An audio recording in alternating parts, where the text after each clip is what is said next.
की अवस्था कैसे रहे उसके बारे में आप अपने अनुभवी विचार हम सभी श्रोताओं के सम्मुख रखेंगे। भ्राता आलोक शुक्ला जी।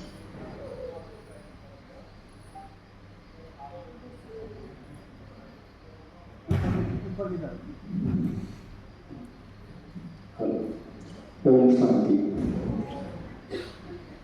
परमपिता परमात्मा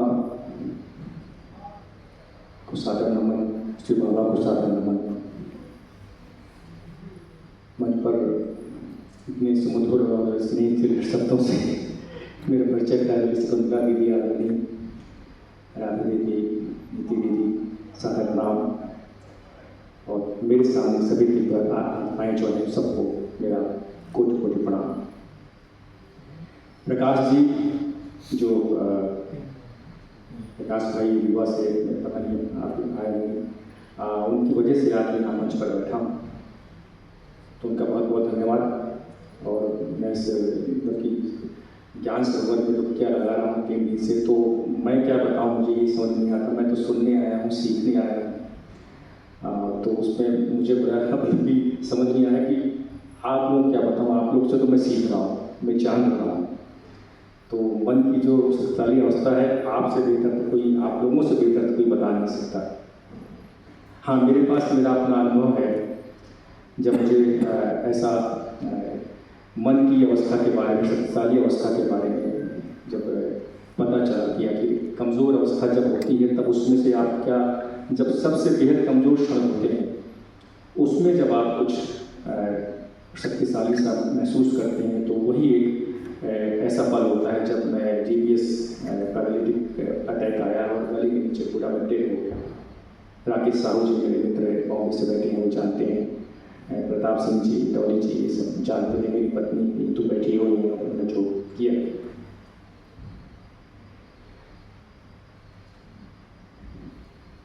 मेरे लिए बहुत तकलीफ थे और पीड़ादायक और मतलब कि कमज़ोर क्षण थे जब गले के नीचे पूरा मैं डेड हो गया। तो आज जितना परिचय बता रहे हैं वो ईश्वर की कृपा, ईश्वर की प्रेरणा है। यहाँ आया ये ईश्वर की प्रेरणा है, श्री बाबा ने बुलाया, परमपिता परमात्मा की इच्छा थी। वरना मैंने सोचा नहीं था कि मैं चल भी सकता हूँ, क्योंकि आप जब साल भर बिस्तर में पड़े हैं और सारा धरती के साथ बिस्तर में कर रहे हैं, एक मक्खी भी बैठ जाए तो आप हिला नहीं सकते। तो उस समय मैं तो टूट गया था। मुझे लगा मैं मर जाऊंगा, 4 लोगों ने और बोला मर जाएंगे। नीतू बैठी है, इसलिए तालियां बजा दीजिए।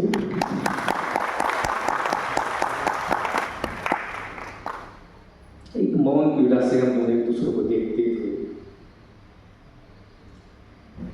बोलने की स्थिति तो थी नहीं, जब गले के नीचे कुछ चल ही नहीं रहा तो क्या बोला जा सकता है।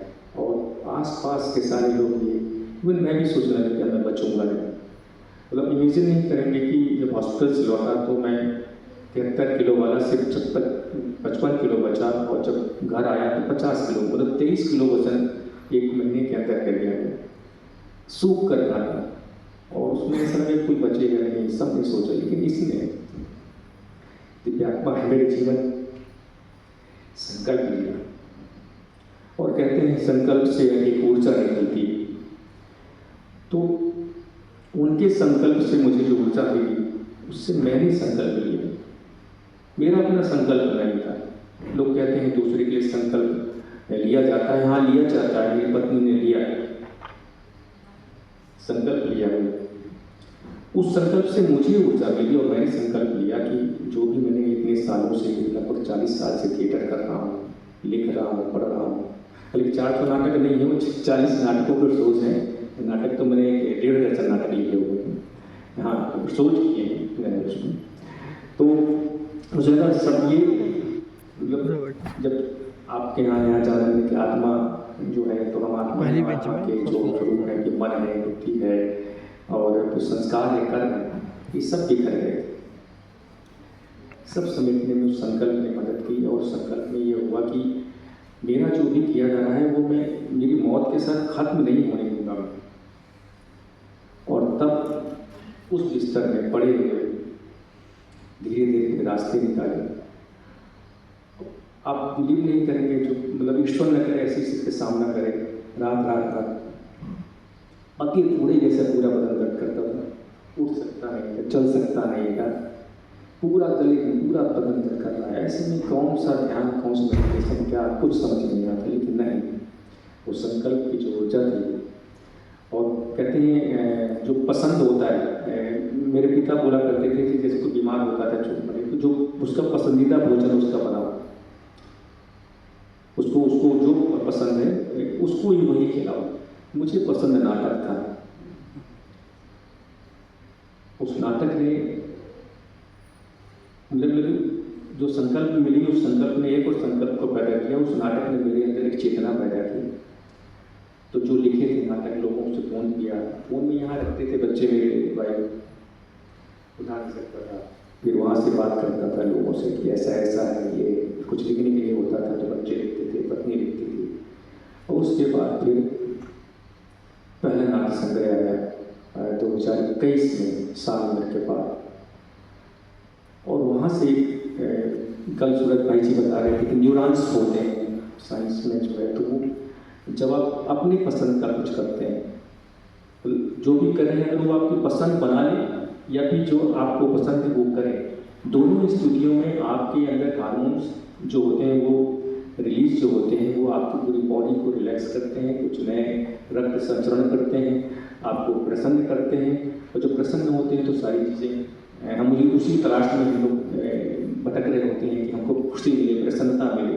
तो न्यूरॉन्स जब बॉडी में जब रिलीज होते हैं, हैप्पी हार्मोन्स बोलते हैं, एंजाइम्स जो होते हैं, तो उसमें एक, हालांकि मैं ये नहीं कहूँगा कि इससे होगा, फिजियोथेरेपी मेरी चल रही थी, मेरी होम्योपैथी, आयुर्वेदिक, एलोपैथी सारी दवाएं चल रही थी। 15-16 साल का एक इंजेक्शन लगता था, मुझे 40 इंजेक्शन लगे थे। वो सब अपनी जगह था, लेकिन एक आत्मिक बल, मन एलोपैथिक दवाओं से शक्तिशाली नहीं हो सकता, न ही आयुर्वेदिक दवाओं से हो सकता है, न होम्योपैथिक दवाओं से, किसी दवा से तो नहीं हो सकता, दुआ से हो सकता है। तो दवा और दुआ,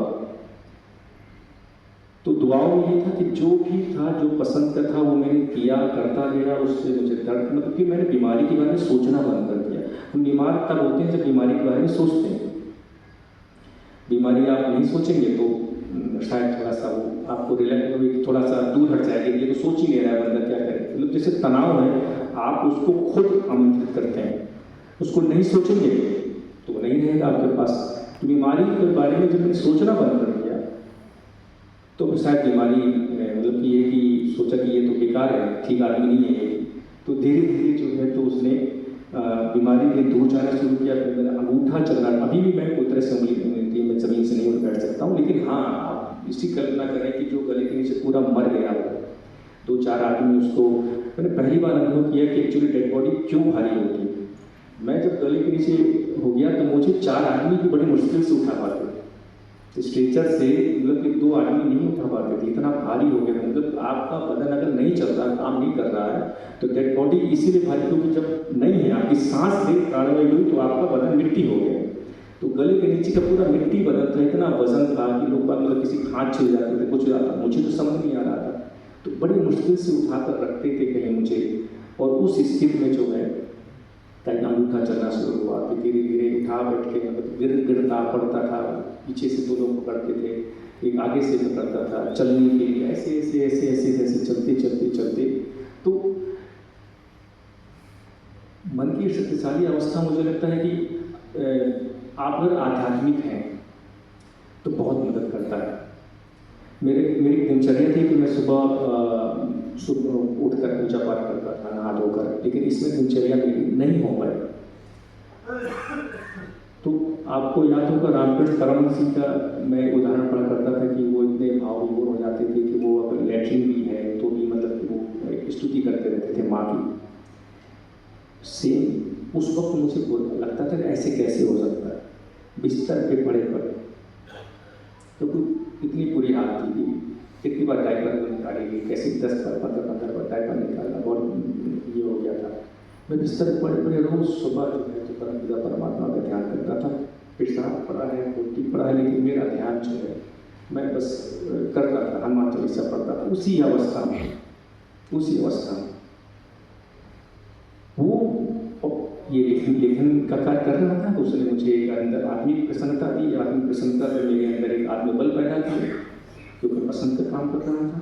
तो उसने उस आत्मबल जो पैदा किया और उससे जो कनेक्ट, मतलब मैं उसको इवन इससे ज़्यादा नहीं हो सकता कि प्रेम जैसे कहते हैं ना, प्रेम करते हैं किसी से, मैंने उसको गाली भी गलौज भी किया है। दर्द के इंतहा में मैंने उसमें अपने भगवान को गाली भी दी है और उससे प्रेम भी किया है। डरा नहीं हूँ उससे, जितना डराना था डरा दिया। तो उससे फिर मैंने फिर वो आध्यात्मिक हुआ और पॉजिटिविटी। उस दौरान सब लोग बोलते थे सुनिए सुनिए, तो सिस्टर शिवानी जी को सुनता था, रविशंकर जी को सुनता था। सीक्रेट एक फिल्म है, हर लैंग्वेज में है, उसको पहले भी देखा था, बाद तो मतलब इस पॉजिटिविटी आप बना के रखिए, ईश्वर पर आप अपना विश्वास रखिए, बहुत सारी चीज़ें हो जाती हैं। इससे ज़्यादा शक्तिशाली अवस्था नहीं हो सकती कि आप अगर आध्यात्मिक हैं तो, और अगर आप सकारात्मक बने हुए हैं या बने रहना चाहिए, इसके अलावा कोई रास्ता है नहीं आपके पास। बहुत सारे लोग बोलते हैं, मुझे लगता है कि सकारात्मक होने के अलावा कोई रास्ता है ही नहीं। हमारे पास सिर्फ एक ही रास्ता है, सकारात्मक रहना। नकारात्मक नहीं, तो वो रास्ता ही नहीं है हमारा। तो सबसे ज़्यादा शक्तिशाली पावरफुल पोजीशन हमारी वो है जब हम पॉजिटिव रहें और आध्यात्मिक रहें, तो सारा कुछ हो जाता है। बहुत अच्छा।